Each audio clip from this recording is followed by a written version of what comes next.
what's up, all of my kings and queens, bosses and ballers? You know what time it is. It's time to level up at lunch. Remember, we're just trying to take life to another level. We want to live at a higher standard of living. I don't have my liquid lunch with me today, my green smoothie, but just remember that even if you don't see it, it's in me. That'll preach right there. It's in me. Listen, don't forget to consume supplements or whole foods that are minimally processed and try to get them in their raw form, because the living can't live long on dead food. If every cell in your body is alive and you are alive, every time you cook something, you kill it. And if you consume what's dead, your life will follow your food. So eat food that's full of life. That's that's not what we're gonna talk about. But I always got to deposit something to make sure that your whole self is well. So let's chop it up. I got a question for you. You mad? That ought to sound familiar. It's not original. Pastor Battle taught a message this past week called "You Mad." That's the title of it. It's out of the story of Jonah. And he's walking through a series. You need to go check it out. You can go to zionlandover.org and get more information. You can click on demand and check out the previous episodes. It's a great, just a great recap and insights into the life of Jonah. But Jonah is mad because God is showing love to a group of people called the Ninevites. Ninevites don't act right. That rhymes. Ninevites don't act right. And you know, when people don't act right, you don't feel like they're deserving of God's love and their favor.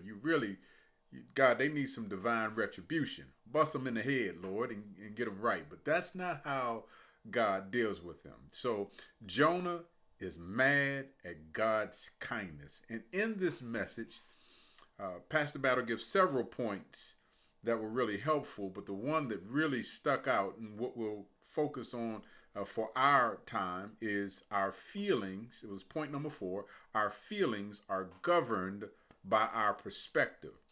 All Jonah could see when he was upset was his point of view. So God uses a tree or a plant that provided shade for Jonah to dry up, and so that Jonah could feel the full heat of the sun. Isn't it funny how God sometimes will use something that you're not expecting to help you see his point of view? And so when the plant failed to provide the shade, God shifted Jonah's perspective, and he asked Jonah a question. He says, is it right for you to be angry about this? That was in chapter 4. It's a game changer. That question, God already knew it wasn't right for him to be upset, but telling someone not to be upset doesn't keep them from being upset. When you're angry or when you're emotional, sometimes you need a question to help you think differently about how you feel.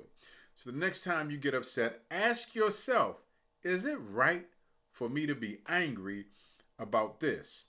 It's okay to feel angry, but be careful not to become angry. There's a difference. The feeling can come and go, but becoming angry can consume and control. And so you want to be careful to ask yourself the question, is it even right to be angry about this? I had a caller, someone called me the other day about a payment from 2017. I had no idea who they were, what they were talking about, so I assumed they must have made a mistake. But the representative on the other side came at me in a way that I didn't appreciate. He was very rude, and in my opinion, he was not polite or kind. So I stopped him midway in the sentence. I said, hold up. That's exactly what I said. Ho. I said, do you realize how you're communicating? I said, you know, I'm a customer. It's just the way that you're talking. It's not very kind. So he just flat out told me, I'm not paid to be kind and you're not my customer. Okay, stop. I don't care what you think of me. At that moment in time, I went from 0 to 100. But my hands were tied because he could also see what I did for a living. So he threw on top of it this caveat. Yeah, and you turn to Romans chapter what have you and read this. So, when you throw the Bible at me in that manner, it comes across in a way that makes me more angry. And so I'm trying to hold him on the phone because I'm stuck between, well, I can't go but so hard because I don't want to have a bad witness. But what can I do to punch him through the phone? Is it okay for me to be honest with you, boy? I was ticked off, to say the least, because I felt disrespected, and I wanted him to fix my problem. I hope. Let me pause. I felt disrespected, and I wanted him to fix whose problem? My problem. After I got off the phone and I calmed down, I asked myself, was it even right for me to get angry about this? Was it even worth getting angry over? And I felt bad. I felt bad that I literally just came out of my little devotional time. I was having a good time with the Lord, and I came right out of that, saw the notification on my phone, made the phone call to follow up and see what this was about, and I lost my cool just that fast.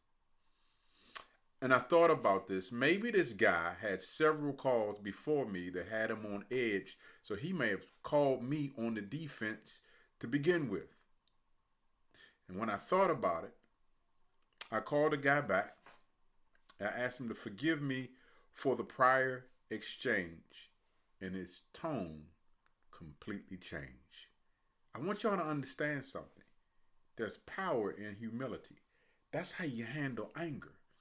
When you calm down and you think about who you are and who you represent, you got to always conduct yourself above standard. Why?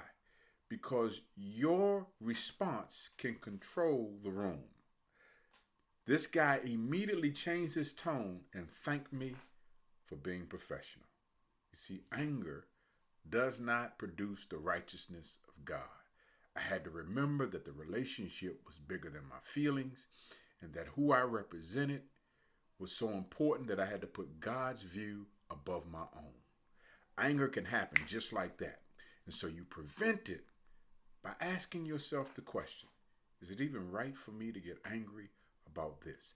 Am I asking someone else to solve my problem?